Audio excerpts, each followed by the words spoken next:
Welcome, everyone. We'll get started in just about 2 minutes.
Okay, we're going to go ahead and get started.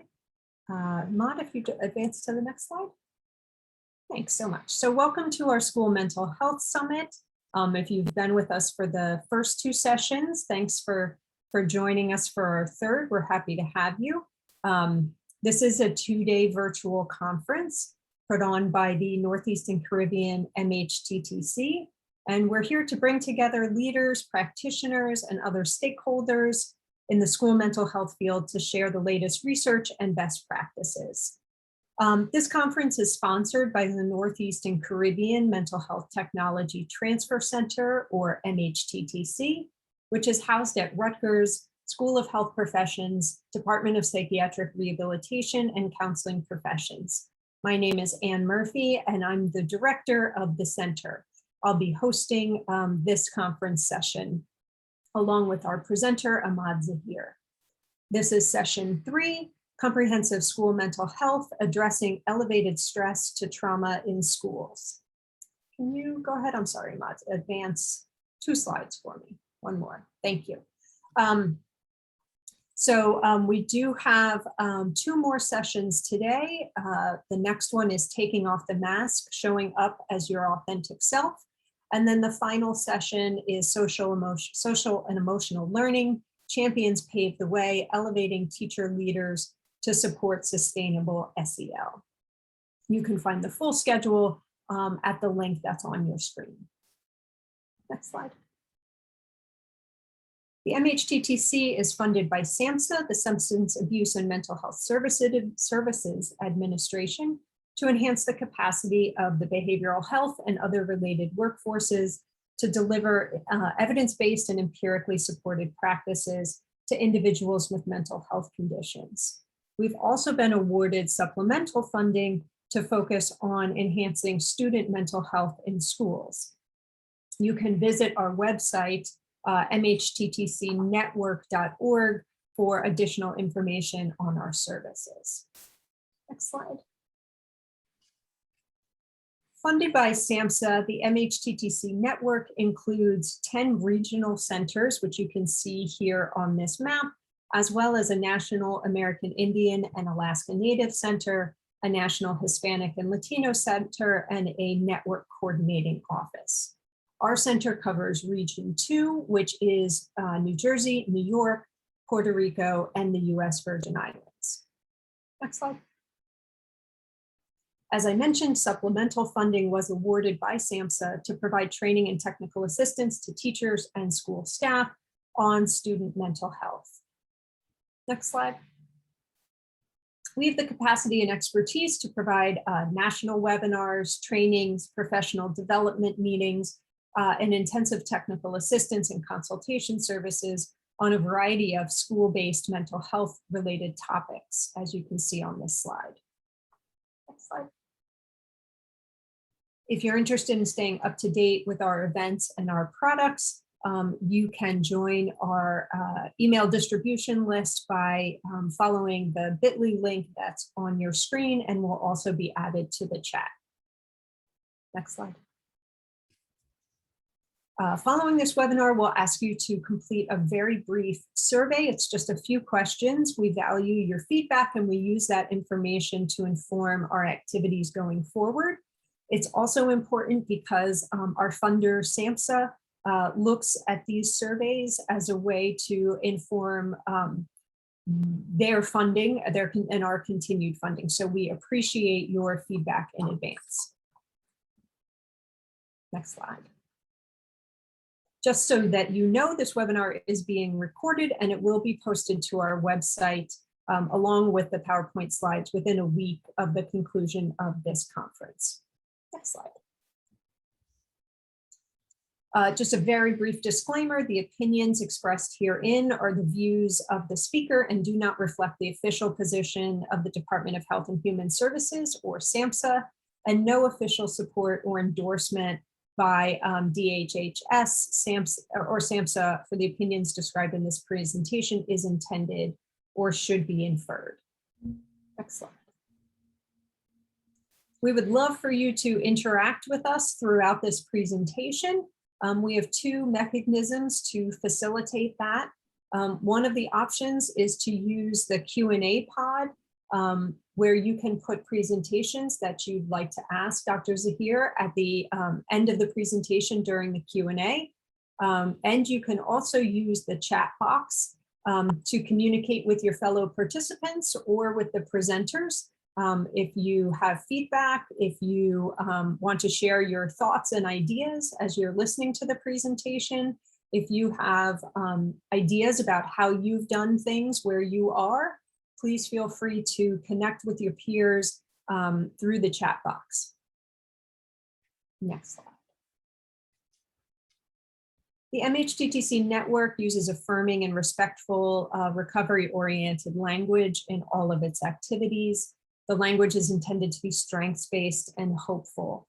And you can see on the slide some of our additional objectives through using intentional language. Next slide. So let's go ahead and begin our session. We have Dr. Imad Zaheer with us today. Dr. Zaheer is a pediatric school psychologist and has worked on numerous projects in clinics, hospitals, and public and alternative school settings that involve direct and indirect or consultation services across individual, group, and systems level.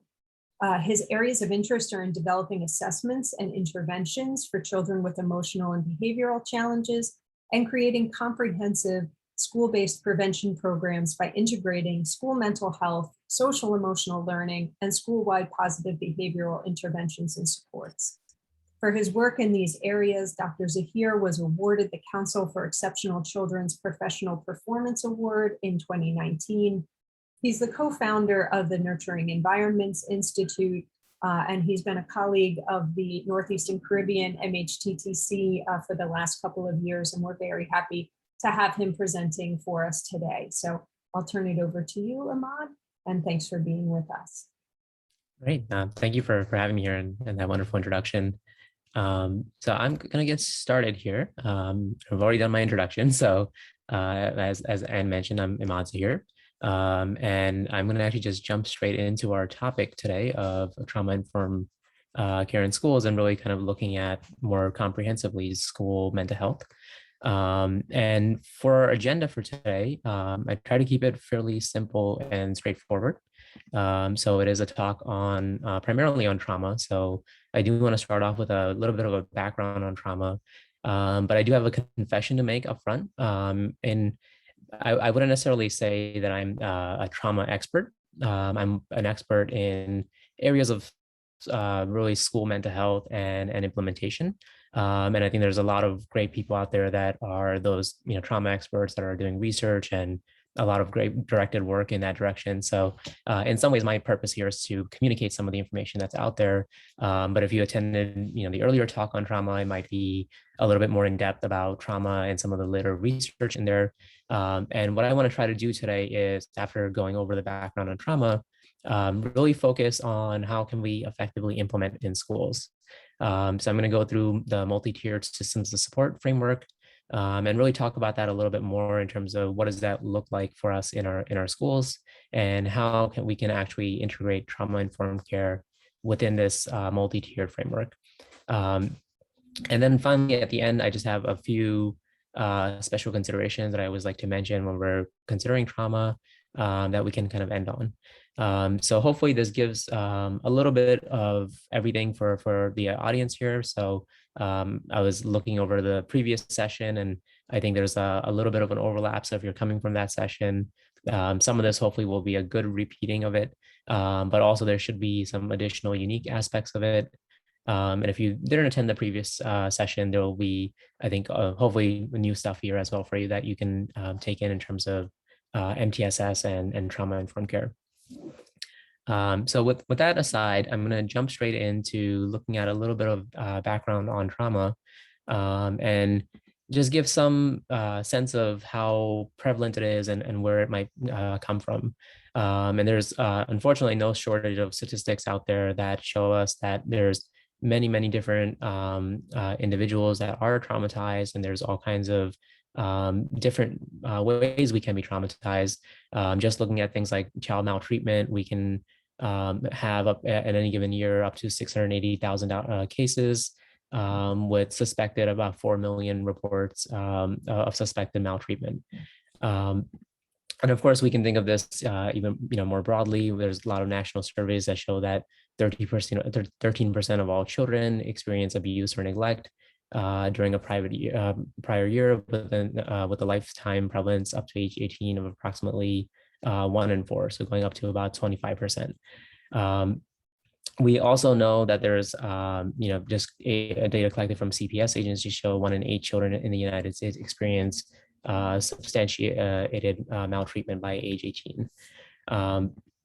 And this doesn't necessarily have to be, related to abuse in terms of trauma. There's a lot of different things that could lead to trauma. So everything from things like physical, verbal, sexual abuse, to things that are maybe a little bit out in the periphery of maybe having a family member in the jail or having mental illness in the family.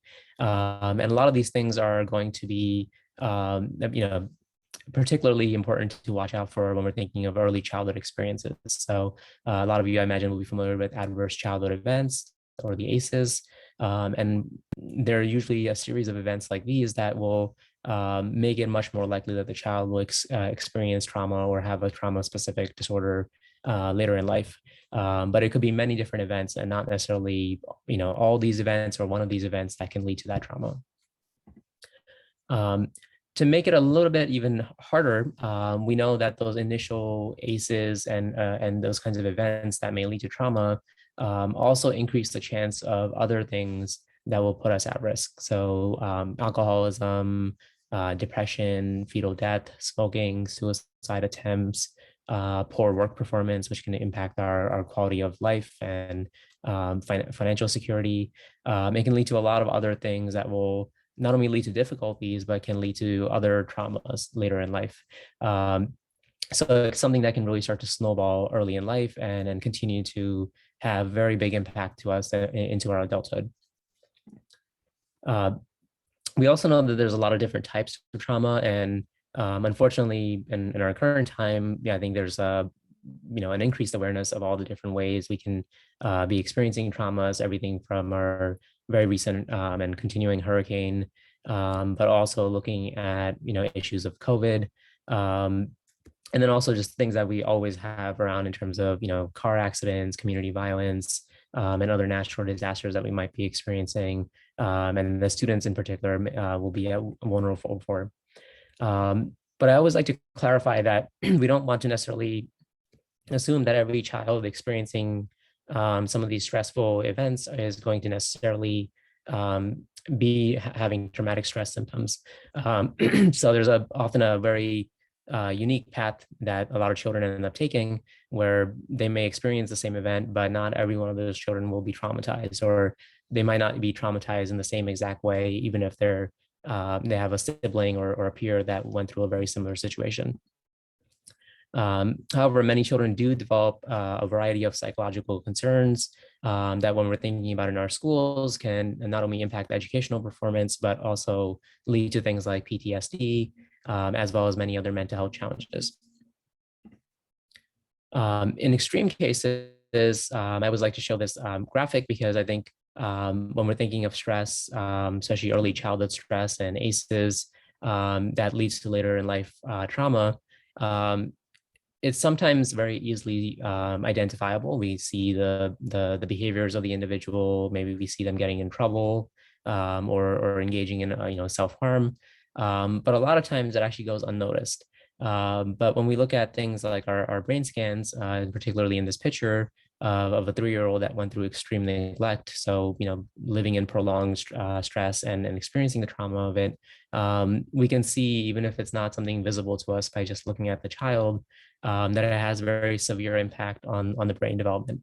And that can be something that, again, we might not notice in our day-to-day, but something that's happening to the child that might be invisible to us as they're coming into early childhood settings and coming into our school systems.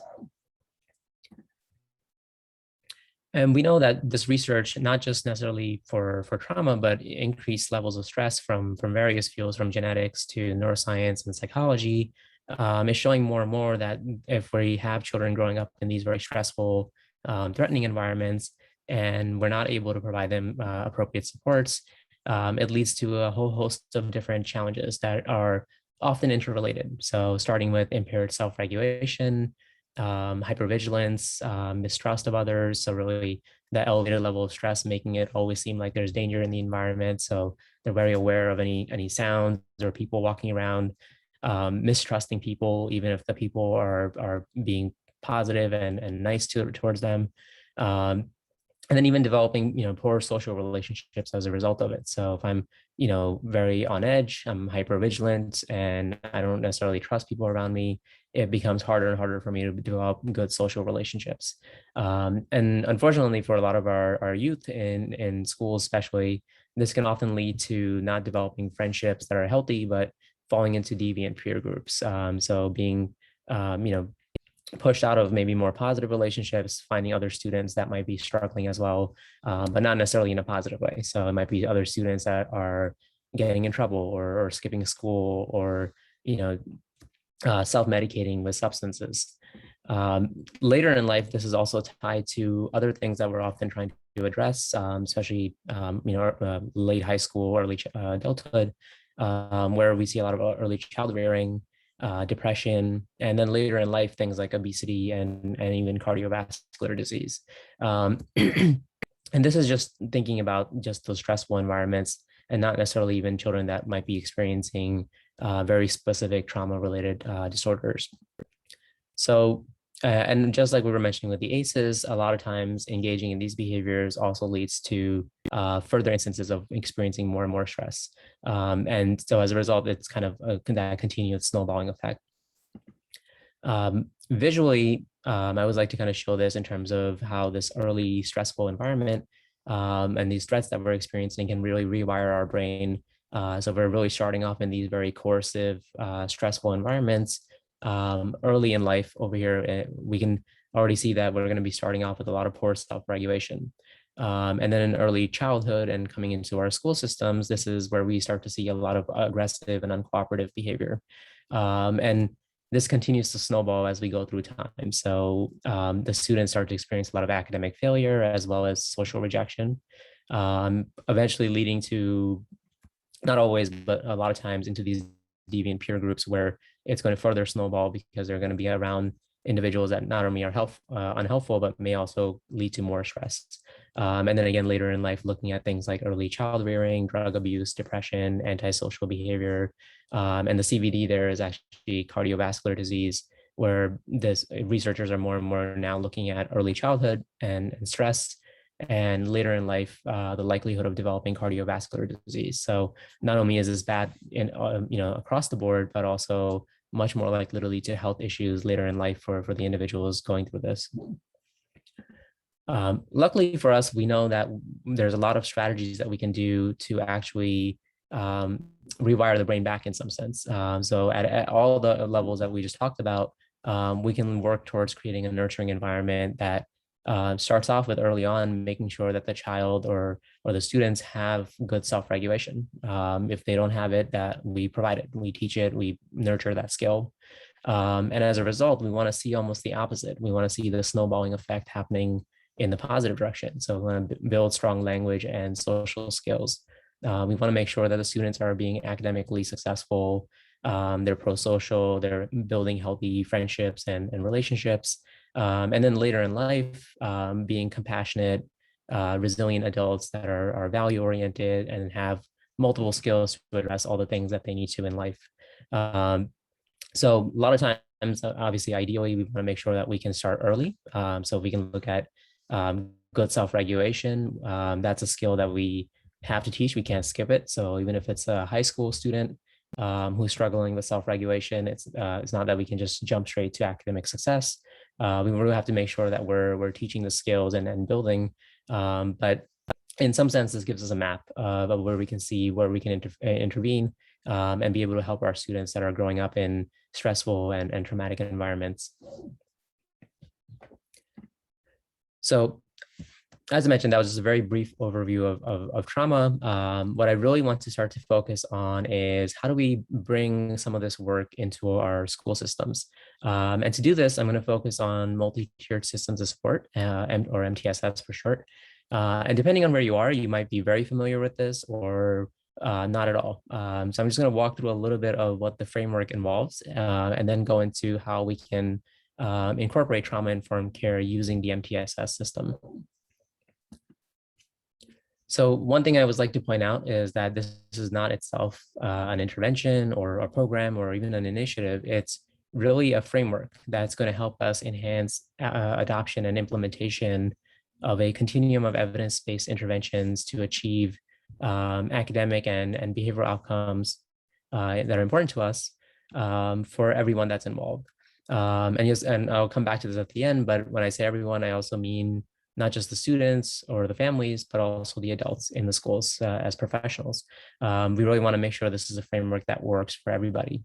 So we want to make sure we include ourselves as school professionals as part of this equation.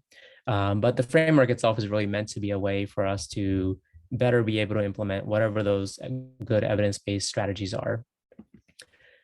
So most of the time, this is presented in this triangle model, which comes from public health. And it's really a model that's focused on first starting off with what do we do for every single person in the building. So really looking to see how do we promote good health and how do we prevent challenges from happening. And this could be, as simple as creating a positive, safe, supportive environment where we're teaching a lot of good coping skills, teaching a lot of good social emotional learning skills. But we also have multiple tiers here. And the tiers are really meant to be for individuals, maybe some individuals, usually typically about 15% of the students may need extra supports. And what we want to do is layer those supports on top of the universal supports we're providing at the first level. And then at the very tip of the triangle, we also want to add another layer of supports for the individuals that need extra support. And the individuals at the top level will be individuals not only receiving very individualized supports for their specific needs, but they'll also be receiving all the other level of supports as well. So it's an additive model where we're layering on more and more support over time. And the purpose of that is really to make sure that we're creating a continuum. So some of our students coming in that have elevated stress may be helped at tier 1 at that green level with some of the proactive strategies that we have. Some students may need to go into a group and in addition to the universal strategies we're providing, and a fewer students might need, even on top of that, some individual strategies, maybe some kind of therapeutic support. It could be mentoring, but they might need that extra little bit of support on top of everything. And then the final component I like to mention here is that this is a database model, which just means that we want to make sure that we're not just kind of guessing where students fall here, but really looking at our data to figure out where students need to be and where can we best support them. Do the students only need universal supports and do they seem to be thriving at that level? Or do we need to add in additional supports to ensure that they're going to be successful? This has been made a little bit more complicated due to our current situation with COVID. And I can tell you from the last year where we worked in schools where we've done universal screenings to see where everybody is coming in and who needs extra support, everyone comes out at risk. Or at least the schools that we're working here in New Jersey, we see most of our students are rating themselves at risk, and as well as parents and teachers. But we always talk about how even within that, even if all of our students now have a higher need at a universal level, within those groups, we still have students that have even higher needs. Some of those students might be those that were already struggling with mental health or trauma-related challenges, and other students might be just based on how they're experiencing COVID, may have higher needs as a result of it. So this model is really meant to be a kind of, again, framework to be able to organize how we're going to support individuals at the level that they need it. Some quick clarifying remarks that I always like to mention with this, just because it's very easy to maybe mistake the model for what it's not. And one of them is that we really want to see this as our continuum of supports for the students from universal to intensive. It's not a way to categorize or box students in. And it's unfortunate sometimes we do end up hearing, that's a green child, that's a yellow child, that's a red child. And it's really not meant to be that. So it's really a way of looking at where the students' skills and needs are and how we can actually support them across that continuum. So if we're looking at a hypothetical student like Malcolm here, we can notice in the green over here that he's really good with cooperative play. He's able to do, good self-assessments. He's good at attendance and peer interactions. But he might be in a small group where he's getting a little bit of extra instruction on problem solving. So he's good more universally, but if he hits up against a problem, he doesn't have maybe the cognitive steps of how do I work through that problem. And at the tip here, you can see that he might be also receiving supports for anger management. And it might be that he doesn't get angry very often, but if he does, he doesn't have necessarily the skills to bring himself down. So we might be providing him very intensive supports at that anger management level, while also celebrating all of his strengths and things that he does well at the universal level and continuing to reinforce those for him. So again, more of a continuum rather than categories or ways of classifying children. Another thing I'd like to mention here too is that just by the fact of how we show these graphics, it's very easy to fall into how we're progressing through different stages of providing supports, but really it's meant to be layered. And I think if this graphic looked better, we'd probably use it more often. But we want to make sure that we're not removing universal supports because a child is receiving targeted supports, or not taking in those targeted supports because the child is receiving intensive supports. What we really want to be able to do is for those that need the most intensive support is that they're getting all three levels of support. And this is important not only to help them with their needs as they're struggling with them, but on the other end as well. So if they start to show improvements, we want to make sure that they're still being supported in the classroom and they have a way to step down the level of support that we're providing them. So we're always kind of adding extra support on top of everything, but not removing or giving them, separate, especially more secluded services. So same way here, that's the overall logic is we start off with the universal tier, we're providing, promoting and preventing, and we increase the intensity usually when we have about 80% of our students supported at the universal level. And again, it's important to understand that this is a framework because currently what we're doing in schools, we've really had to intensify our universal supports to be able to say we're supporting 80% of our students, because we know given COVID and all the other challenges we're facing, our students are coming in with higher levels of need. So this is why a lot of our schools have now shifted over to really strengthening their universal systems in anticipation of the student needs that are coming through. But for those students that might have that extra need, we're going to add on our second tier and then continue to increase the intensity again for the students that need it. And those are again going to be usually the students that have the highest levels of need, where we're going to layer all three levels of support for them.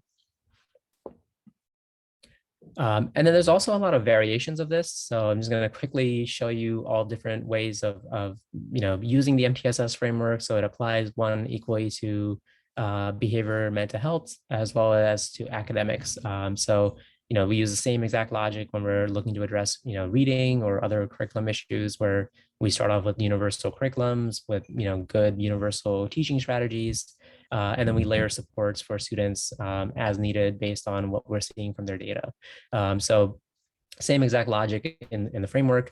And a lot of times, also integrating it. So if we're doing an academic MTSS system, I highly encourage that you're also doing the mental health side and vice versa.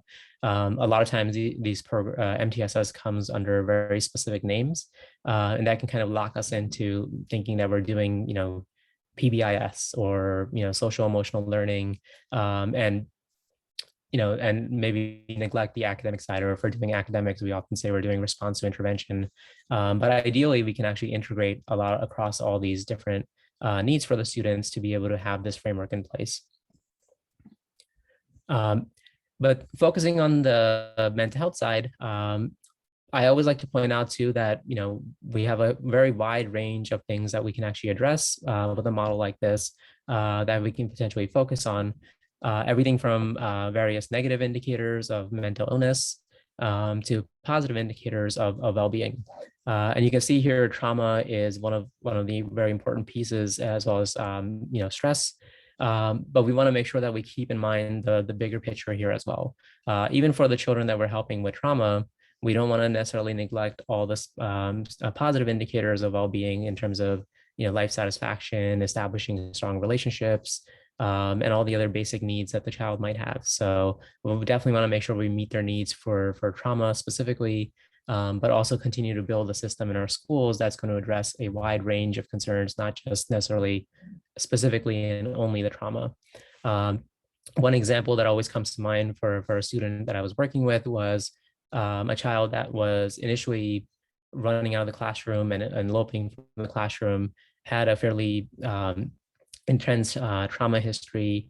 And initially our goal for the student was to help him be able to feel safe and comfortable enough to stay in the classrooms, as well as stay in the therapy room for the outside therapist coming in to help him with his trauma. And we were successful at that. And then the child was actually going through the trauma treatment and seeing a lot of great progress. But in the school side, in the classroom, we also continue to work with making sure that the child was participating in fun activities in the classroom, making sure that the child by the end of the semester had a friend, someone that he's able to connect with that's not an adult in the building. So we wanted to kind of make sure that we were working across the whole map and making sure the child will be successful, not just by getting past the trauma, but also building on the positive sides as well. So when we're thinking about this in MTSS, this is where we can think of it a little bit more broadly. So whether we're doing social emotional learning or mental health or positive behavioral interventions and supports, we can think of what our needs are in our building and how we can integrate these across. We can even go broader and think of academics, restorative practices as part of this model. And I would say this is not necessarily everything that you should be doing, but more looking to see what our needs are as a school, as a community, and which one of these strategies are going to be helpful for us in making sure our school is going to be successful, and then picking those and implementing them. Okay, so that was kind of a quick overview of MTSS. And again, the focus of that is just to really make sure that we are putting in an effective framework in place so that when we move over to doing the trauma work, we're able to plug in a lot of these practices into that multi-tiered systems of support framework to be successful on our end. So when we turn to trauma-informed care itself, I want to quickly just give a definition of it, which is a little bit hard to define because there's a lot of definitions out there. But broadly speaking, it's defined as trauma-informed care is defined as a practice that promotes a culture of safety, empowerment, and healing. And I often say this is, a great overall statement, but we often need to go a little bit more specific and have concrete steps of what is that going to look like in our school building. I also like to contrast that with trauma-focused treatments. So we don't want to necessarily fall into the trap of thinking that we're treating the trauma, especially if a child has a psychiatric or a clinical level trauma-related concern. And there's a lot of treatments out there specifically for different traumas and just broadly trauma-focused treatments like trauma-focused cognitive behavioral therapy that we want to be mindful of, that might be the need for the student that we might not be able to provide, but we can still create a broader system that is trauma-informed and linking up with community providers and others that can provide the more intensive trauma-focused treatments as well. And this kind of also speaks to our continuum of support. A lot of things we can do in schools will be, again, more broadly trauma-informed, all the way down to having very intensive needs where we can link up to make sure the children are receiving trauma-focused treatments. So if we go back to our MTSS triangle here, I've made a list here of some of the practices if we're trying to build out what this might look like when we're including trauma and stress across the different tiers. And again, you can see this is trauma-informed care across the board. But on the top over here is where we have our trauma-focused treatments. And this might be at the most intensive level. It might be something that we're doing in the school or collaboratively working with mental health professionals that are either coming into the school or working with the students in the community. But if we go on the bottom over here in the green, we can see there's some universal practices that we can and should implement school-wide for supporting our students with trauma and stress. Some of them are more general things like PBIS and SEL. But we can also start to really embody a trauma-informed lens in terms of how we approach a lot of our mental health supports in school, as well as specific programs like psychological first aid and helpful reminders like the 4 R's of trauma that can kind of keep us on track in terms of what we need to do for our students as they are coming in with different concerns that are trauma related. In the middle here in the yellow section with, that could potentially be small groups or group treatment. There's school-based interventions like check in, check out, as well as social skills that we often provide to students that can or cannot be beneficial for students with various trauma concerns depending on their needs. And then there's also very specific programs that were created for schools to be at this kind of middle level, like CBITS, which is, I think, cognitive behavioral intervention treatments in schools. So it's very specifically designed to fit around schools and be successful based on school-based professionals providing it. And then again, when we get up to the most intensive level here, that's when we start to see, clinical treatments like trauma-focused CBT and alternatives for family CBT, which I'll go over in a little bit. But these are unlikely things that we can necessarily provide in schools, or if we have individuals that are trained to do this in schools, but we might be able to support our students in terms of being able to connect with local providers and make sure that they're receiving the appropriate services. I also have here things like FBAs, functional behavior assessments, and behavioral intervention plans and supports, which are very common in our school systems. And oftentimes, sometimes unfortunately, things that we're leading with when we're working with a child that might have trauma. So even the example I was giving with earlier with a student that was running out of the classroom, that was initially a case that I was coming in with as part of conducting a functional behavior assessment. And it's something that I actually recommend that we do depending on the needs of the students. But I always like to point out that it might be necessary for individual supports, making sure the child is being successful in the school. But it's not necessarily a replacement for doing the trauma-focused treatments like trauma-focused CBT, but it works on different purposes. So helping a student, feel safe and have their needs met in the classroom so they're not eloping from the classroom. The FBAs are very helpful for that and helping to make sure we can figure out how do we have the child be successful. But we want to make sure we add in the very specific treatments as well, along with providing those school-based supports.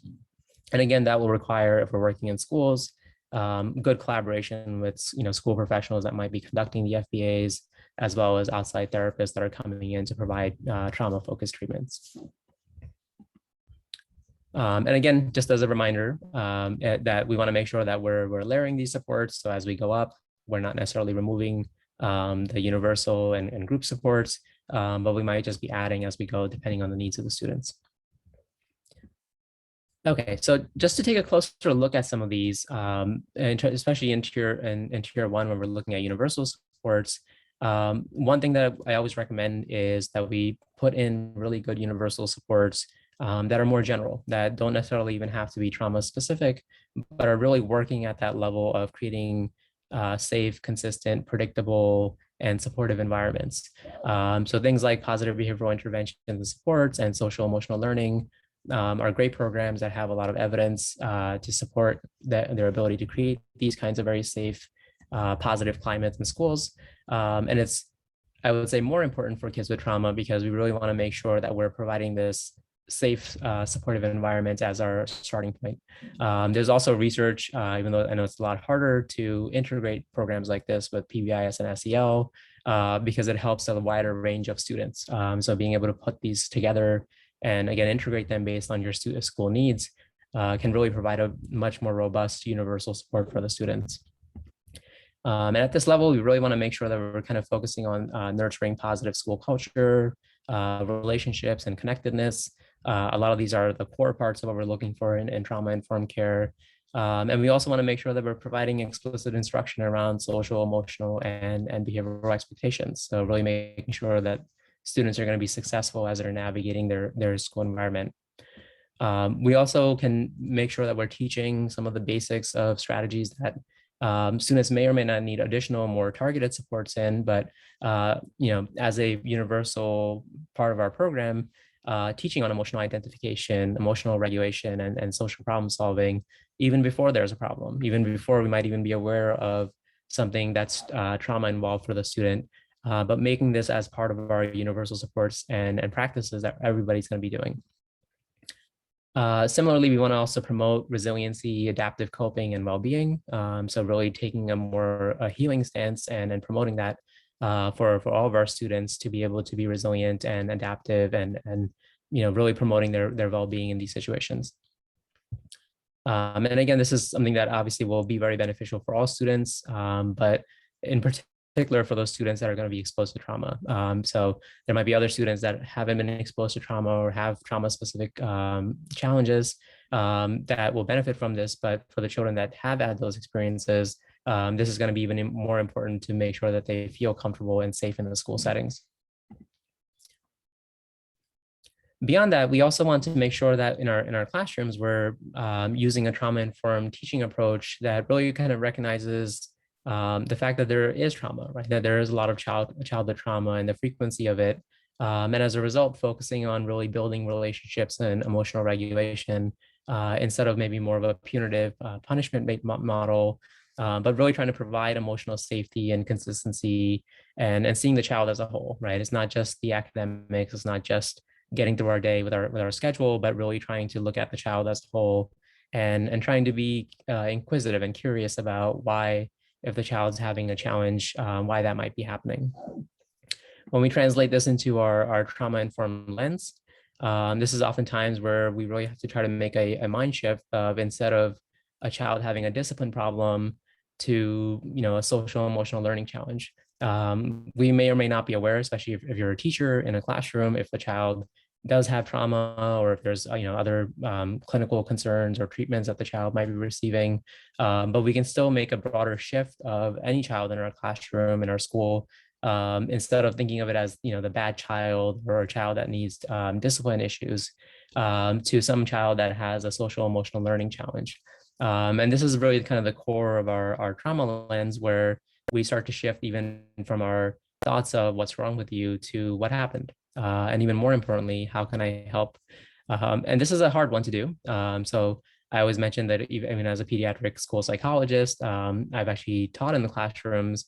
And I think sometimes as adults, especially if we're stressed and just trying to handle the challenges that come along with teaching and addressing multiple students, it's very easy to have the automatic thought of what's wrong with you if there's a student in front of us that we can't understand. And so a little bit of this is actually changing some of our habits, right? Catching some of those automatic thoughts of ours and starting to shift over to it of, I'm feeling a lot of frustration here, or I'm feeling lost in terms of what do I do with this student? And instead of, even if our first thought is what's wrong with you, recognizing that that's maybe a natural automatic thought, but then shifting over to asking, what happened to you? And then also, how can I help?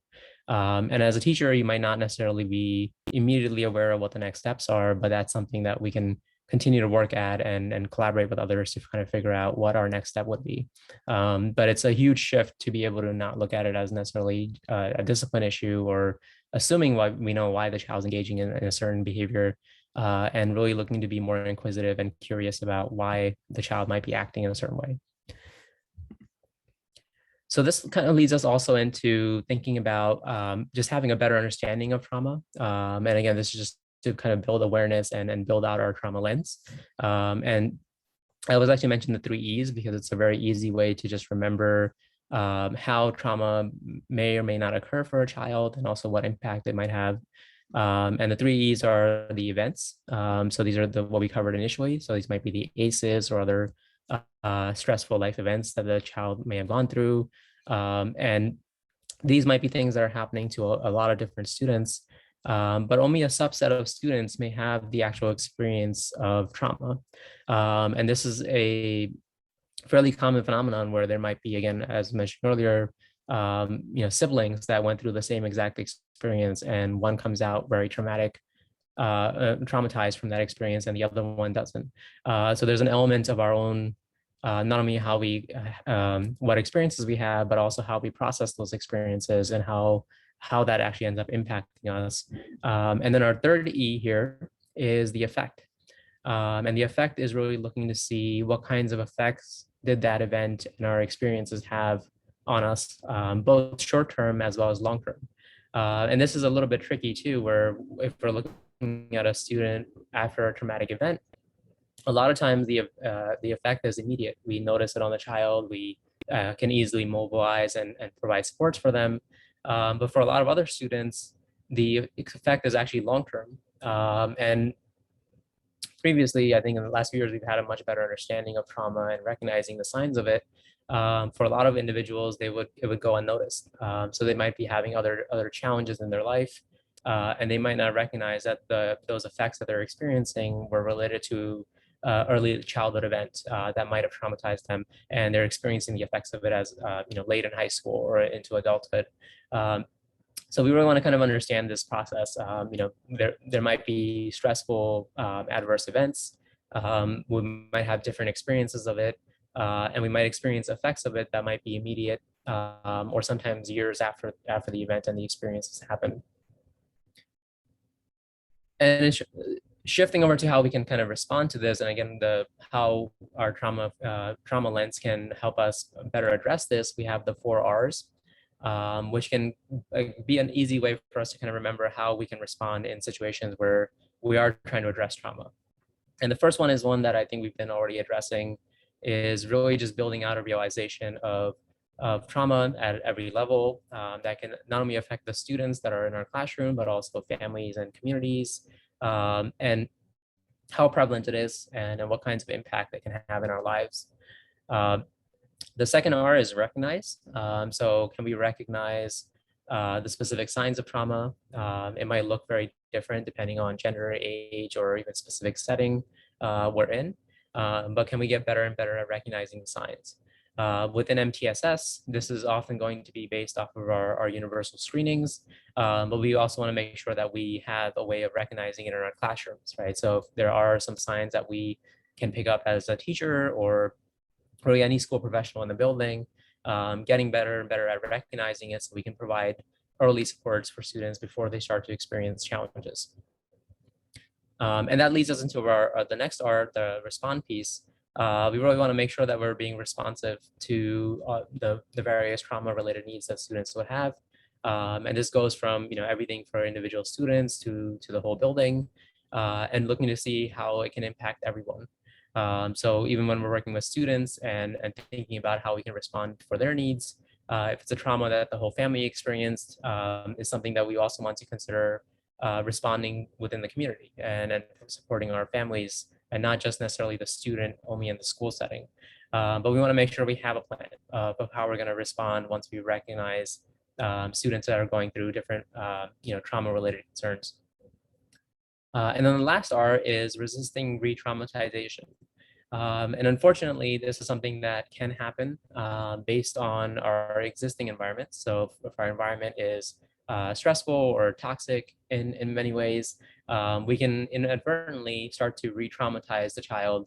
And again, might not be something necessarily conscious for us. It might be something that's just for other students would not necessarily be traumatizing or stressful. But for students that have already experienced trauma and are traumatized from those experiences, this could be something that can send them back into having, a bad outcome as a result of the re-traumatization. This is also one of the reasons why when I was training the MTSS, I highly recommend that regardless of trauma, if we put that aside, we really want to work towards creating those positive supportive environments for every student, and really making sure that the environment is safe, that it isn't stressful, it's not toxic, and as a result, we're also going to be addressing this piece of not accidentally re-traumatizing students as they're coming into the school setting. Beyond looking at the 3 E's and the 4 R's, there's also much more specific programs out there. And there's some really, really wonderful resources, especially at NCTSN's website. And one of the ones that we highly recommend is the psychological first aid program. It's absolutely free for you to be able to go through the training and get the skills. So I put a link over here. But I wanted to quickly just show you some of the resources that they provide. They have a really good framework for how we can actually start to implement this strategy in a school setting at the universal level. And it's really meant to be a very team-based process where we're going to protect survivors from harm, be calm and compassionate, listen with flexibility, respect culture and diversity, give clear and reliable information, know local available resources, help survivors help themselves, and knowing our limits, which I talked about earlier in terms of, we're not doing trauma treatment, but we're providing supports and linking to them to other supports that are going to be helpful. And then also taking care of ourselves, something that we often, again, forget about when we're thinking about how do we support our students, but really making sure that as part of this process and more generally, we're also taking care of ourselves. But I really like this program. I think it gives very specific, concrete steps on how you can help. Everything from just even if you find out that a child in your classroom or in your school is struggling with trauma, what can you do to start off to stabilize the situation? And then how can you move to information gathering that's going to help you be able to provide practical assistance? Long term, how can we make sure that we're connecting the child to various social supports, as well as therapeutic supports in terms of coping strategies? And again, ending with linking to collaborative services. So this is more of a in the immediate moment, how can we address some of these challenges, and how do we as educators and school professionals work through this all the way up to how do we connect them to trauma-focused treatments that are going to be helpful for more on the therapeutic side. Okay, so it's a lot of information. What I'm going to do now is that was all on the universal end of this, of thinking about trauma-informed care. I'm going to very, very briefly just cover if we move over to more of the trauma-focused treatments, so whether they're things like CBITS all the way up to trauma-focused CBT, how can we make sure that we're implementing these things successfully as well? And to do this, I'm going to introduce one more framework. This is not different from the multi-tiered systems of support framework, but it's kind of an addition to it, and it's called the interconnected systems framework. And the idea behind this is that we want to make sure that we're linking up our supports in our schools with communities, community service providers, as well as families and community members more broadly. And this is a framework that we can use for mental health more broadly, but specifically for trauma as well. And typically, this is going to be based off of creating a school-based team where we have those outside service providers, family members, and community members that are joining us on that team, so that we're really making those links outside of the school building and proactively planning on how we can address students' needs. This also kind of extends our continuum of supports well beyond our school. So I know schools are often expected to handle anything and everything, but we know that there's very clear limits to what we can do as individuals as well as schools in general. And so we want to make sure that if we don't have the expertise in-house to be able to do some of those trauma-focused treatments or even groups, that we already are proactively bringing in those community members and service providers onto our teams. And so we can make sure that we have a plan if our students are indicated as needing extra support. And then we also try to find a common metric of success. So when we're just in schools, it's very easy to use the metrics that we're using to see who needs help and what counts as success. But we want to make sure that if we're bringing in individuals from the community and other providers, that we can have ways of making sure that we're being successful, and we can use that as a way to track how successful we're being and who needs more or less support. And one of the Pacific Southwest MHTTC Center has a wonderful resource on this. So it has a nice fact sheet and steps on if you wanted to start doing some of the interconnected systems framework in schools, on how to go about that and a little bit more detail about what this framework looks like. There's a very, very long and impossible to pronounce link at the bottom here that you can click on, and it can give you all the information as well as additional links to how to start to put this kind of a framework in place for your school. But going back to why this is important, as I was mentioning earlier, a lot of times when we start to shift over from our general continuum of trauma-informed care to trauma treatments, we want to be careful that we're providing the treatments as intended. And a lot of times this requires having the relevant experts. So even when I started off in the beginning, when I was mentioning I'm not a trauma expert, even though I've often done some of these trauma focused CBT treatments, I wouldn't necessarily consider myself expert enough in it that I would do it myself instead of contacting community experts and others that are much more well versed in it. So when we're looking at, even treatments like cognitive behavioral interventions for trauma in schools, CBITS, it's something that oftentimes school professionals are providing, but in collaboration with other professionals that have very trauma-specific treatment focus.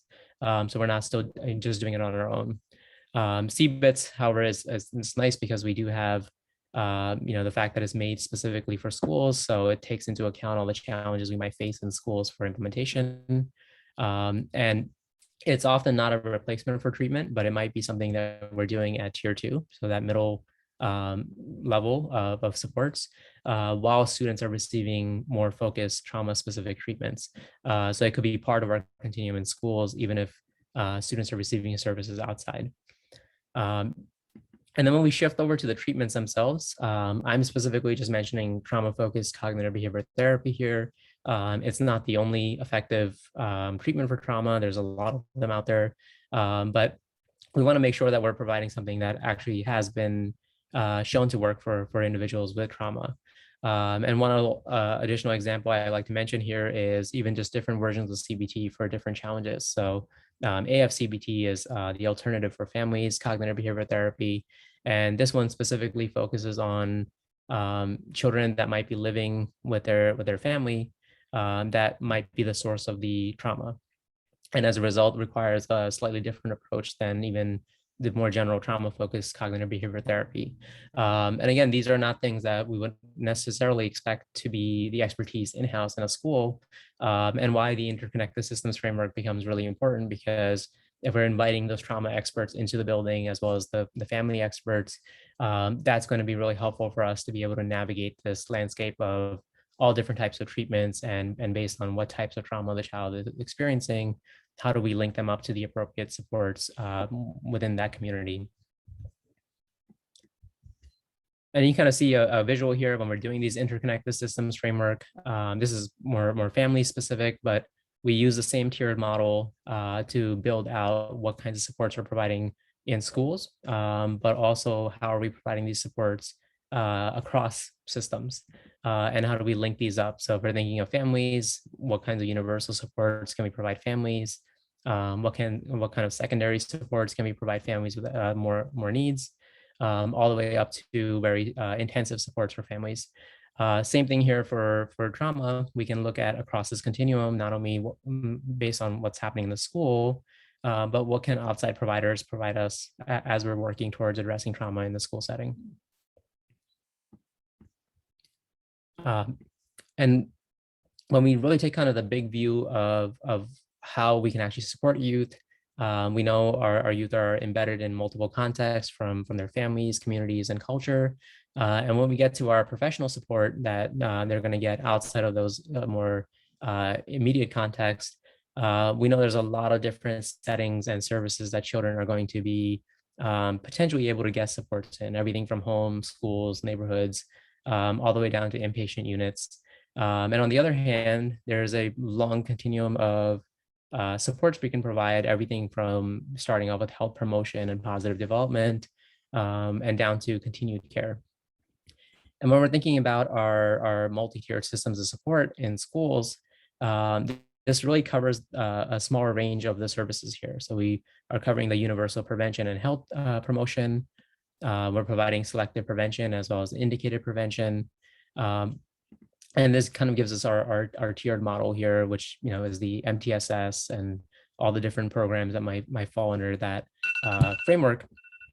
And what we want to do with interconnected systems framework is really involve all the other possible settings and services that are available to us, and continue, extend that continuum of supports as well. So for the students that need even more intensive supports that MTSS doesn't cover, the interconnected systems framework can help us fill out the full map here and make sure that we're covering all the students with different needs. Okay, so we're almost at the end here. So as I mentioned earlier, I want to just quickly end on some special considerations as you're thinking about incorporating trauma and mental health supports in schools. And the first one I always like to mention is secondary trauma. And this kind of goes along with the idea of taking care of yourself, and recognize that if you're working with students with various challenges, specifically challenges that might have traumatized students, that there's often a phenomenon known as secondary trauma, where we experience some part of that trauma as well as we're trying to help the student or the child. So it becomes extra important that we're taking care of ourselves in this moment, and even more broadly thinking about the fact that just by the statistics that we know a lot of individuals experience trauma in their lives. It also means that as adults, we also are carrying some of that trauma ourselves. So a lot of times working with students can also re-trigger our own traumas. So taking care of ourselves is not something that we want to just put aside, or something that we only address when we're thinking about self-care in a workshop, but something that we take very, very seriously as kind of a daily practice, and then making sure that we're taking care of ourselves, so that when a child does need that help, we're also there to be able to support them. The other special consideration I would like to mention is that there's a phenomenon known as post-traumatic growth. And that's where some individuals come out stronger on the other side after the traumatic event, and usually through trauma treatment, but even come out stronger and feeling more resilient than they did before the traumatic event. But one thing that I always like to emphasize here is that this doesn't necessarily just happen as a side effect of surviving the trauma or even going through successful trauma treatment. It usually happens by being back into very nurturing and effective environments that continue to support individuals in finding meaning in life and continuing forward. And again, when we're thinking about schools, this is why it's really important to make sure that we have that full continuum of supports, but we're layering on top rather than taking away. Because even if the child is successful at one-to-one therapy, we want to make sure that they're going into a very robust, positive, safe, universal environment that's going to continue to promote their growth, even if their trauma-specific concerns have been addressed in that treatment setting. And then the last thing I like to mention is that academics are also important eventually. And I know the academics often are things that we don't necessarily want to focus on immediately when we're thinking of trauma. And to some extent, that's exactly right. If a child is struggling with severe trauma, we want to make sure that we're addressing their mental health needs and specific trauma needs. But eventually we want to make sure, and this is, again, kind of the same message here, that we have a good, strong academic system, that we're going to be able to provide the requisite supports for students once they're successful with addressing some of the trauma-related concerns. There's actually a lot of good work out there that shows that the trauma survivors and successful children and students that have survived trauma report feeling re-traumatized by the fact that they still can't read and continue to not be able to read going into high school and beyond. So there's a lot of other things that can happen even if a child is able to survive that initial trauma. If the academics are not there and they don't have the requisite supports as a result of whatever happened with the trauma. So we want to make sure that we, at some point, also consider the academics and make sure that we're going to provide those skill sets as well. Okay, so those are some of the special considerations. Like I said, I always like to just mention these at the end to just think about more and more broadly. I've said a lot. I'm tired. I'm sure you are as well. I know we're overlapping with lunch here. So hopefully that was some helpful information for you. Hopefully some new information if you attended the previous session and things that you can take back to your school or going into the new school year. I'm happy to answer any questions or respond to any thoughts, ideas, or comments that you might have. And if you don't get time here today, my contact information is up here.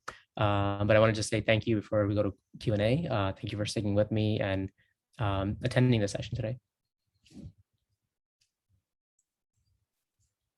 Thanks so much, Imad, for your presentation. Really appreciate it. Want to encourage anyone who's here with us to go ahead and submit any questions that they have for Imad now using the Q&A pod. I do have a couple questions to start off with. So you spent some time, Imad, talking about the 4 R's of trauma, and I was wondering if you could maybe talk a little bit more about some very concrete examples of some signs that educators might be able to recognize in the classroom of a student who was experiencing trauma, and then some specific ideas for how they might respond to those kind of in the moment. And then, well, I'll hold my next, my last R, but so signs of recognizing trauma, what it might look like in the classroom, and some ideas for how an educator might respond to that. Great.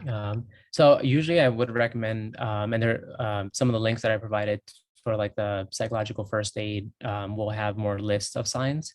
One caution that I'll give before some specific signs is that trauma often looks different for different children. So sometimes we might see things that are very obvious. So just thinking from children that I've seen in the classroom where a child is actually sitting in the corner rocking himself is something that, I think visually would just be very obvious for us. But for a lot of our students, it might just be having more hypervigilance. It's a quiet child, but if we go over and maybe even, pat them on the back and they move away from us immediately, usually responding very intensely and negatively to something that might be very neutral. Students even responding negatively to a teacher looking at them and smiling can be signs of that hypervigilance that might be related to either severe stress or some kind of previous trauma. But again, within the caution that the trauma may not necessarily look like that for students.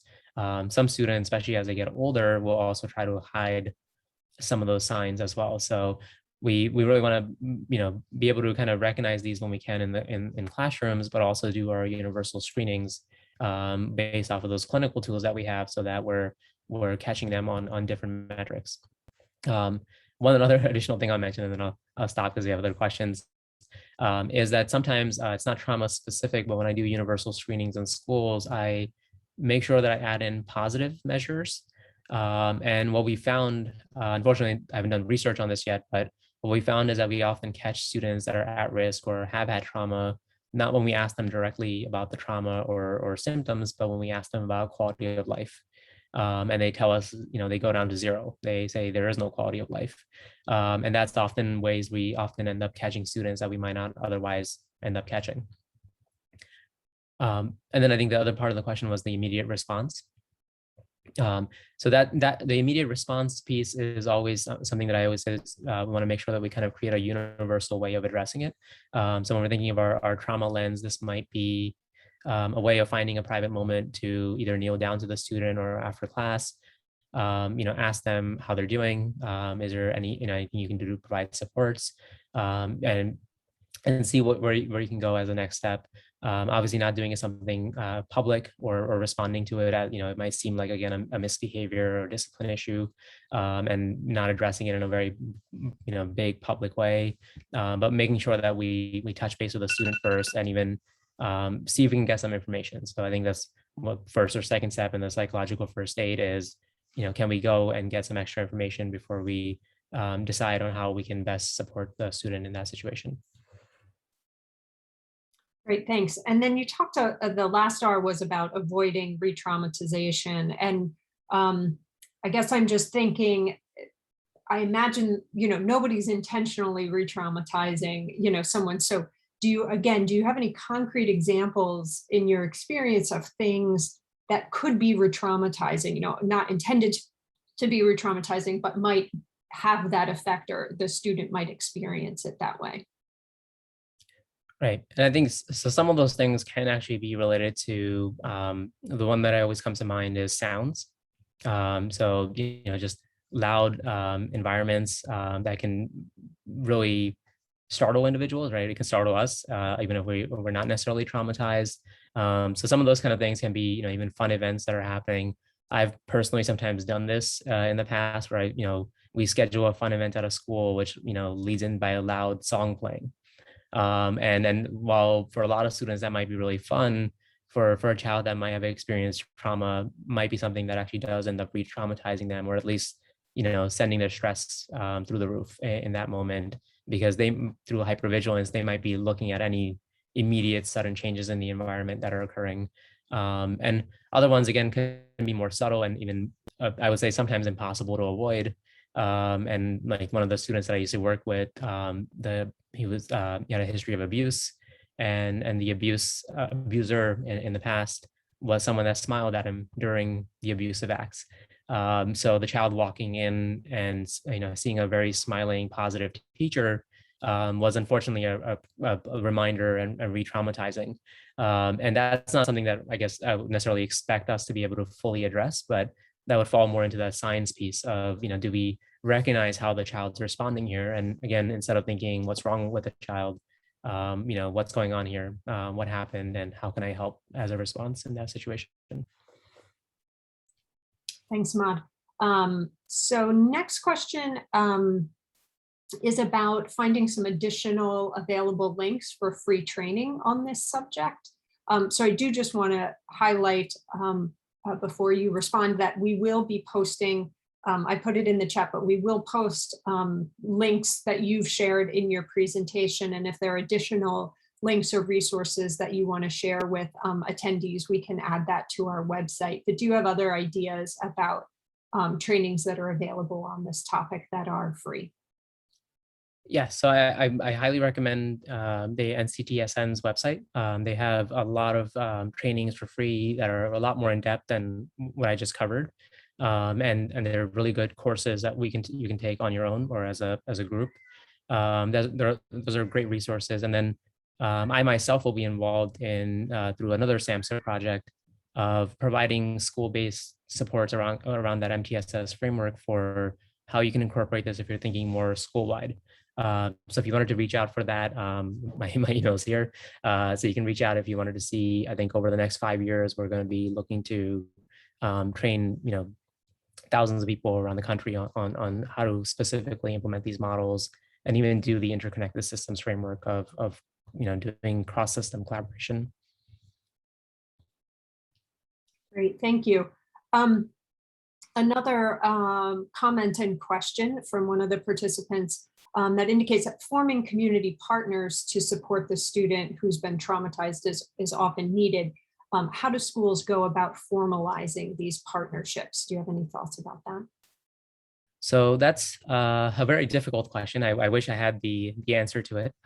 So one of the other groups that I'm part of is called the Family School Community Alliance, and we're an international group that's trying to formalize and give strategies on how to do this. And I think one of the ways that we often do it, especially if you're in the school setting, is to recognize that the community may not reach out to us. A lot of times families, even with trauma experiences, will be reaching out to community providers and sometimes even shying away from us. So I think one thing I would say is that we need to, if as a school we recognize this as a need, create a team on our side. So we at least have the action that we can take forward, and then really go out there and reach out to the community, reach out to the families. And it takes time in terms of establishing trust and making sure that we're, not bells are not ringing, that the school is coming out into the community and is asking about, private, maybe things that families don't want to share. But I think starting to build those bridges and trying to even tell the community that, we're trying to address trauma in the school, but we also want to make sure that we are including you on our team. And would you be willing to come? And the last thing I'll say about that is also being flexible. I've worked in hospitals, I've worked in homes and in schools. And each one of those settings has a lot of different things to consider. So when we're just doing MTSS in schools, we have our metrics, we have our ways of doing this. And we want to be flexible if we're working with community providers and families, even just simple things like timing, right? And I think in some ways, Zoom has made it easy for families to join, but we can't have families involved if we are doing it during the day. But that does pose a challenge because most school professionals are going to be home at night. So we have to often be willing to work from scratch to try and really make sure that what we're putting in place is something that is going to be built up to incorporate all those different systems rather than just kind of trying to force it into what we already have in the school setting. Thank you for that, Imad. We're just about out of time. I'll ask you to advance the slide, Imad, if you don't mind. While you're doing that, I'll just mention you can click one more through. There was a comment too, just about around a child experiencing trauma, about reconnecting them to their senses. So some of those grounding techniques, if you're not familiar with those, you can look into some different grounding techniques to help the student experience through their senses, kind of reconnecting them to the moment while they might be kind of being re-traumatized or experiencing some heightened stress. So thank you to Madeline for that comment. Thank you again, Imad, for the wonderful presentation. We're thrilled to have you with us today. For folks here, if you wouldn't mind completing the evaluation, you can either use your phone to scan the QR code that's on the screen, or the evaluation link has been placed in the chat. Maybe we can get it in there again here. And if you don't mind clicking through to the next one. We're also in the midst of conducting a needs assessment to inform our efforts going forward in our activities. We'd love to hear from you what you need. The responses are all anonymous. You can again use the QR code that we have here, or the link has also been placed in the chat. Next slide. In the event that you have experienced any distress by participating in these activities, or more generally you're experiencing distress, we have some resources available for you here. Next slide. And the next session starts at 1:15. You do have a 30-minute break now to get some lunch and maybe move around a little bit and just do a little bit of self-care. Our next session is going to be taking off the mask, showing up as your authentic self. We have a very exciting presenter for that session, so we hope that you will come back and join us at 1:15. And let's see, is there one more there? This is to connect with us. Oh, we've gotten a request to return to the previous slide for a moment. So I think that was the support slide. Madeline, you can let me know in the chat if it was a different slide that you had wanted. So again, thank you so much, Imad, and thanks to all the participants and for the wonderful questions. And we hope to see you back momentarily in about 30 minutes, not momentarily.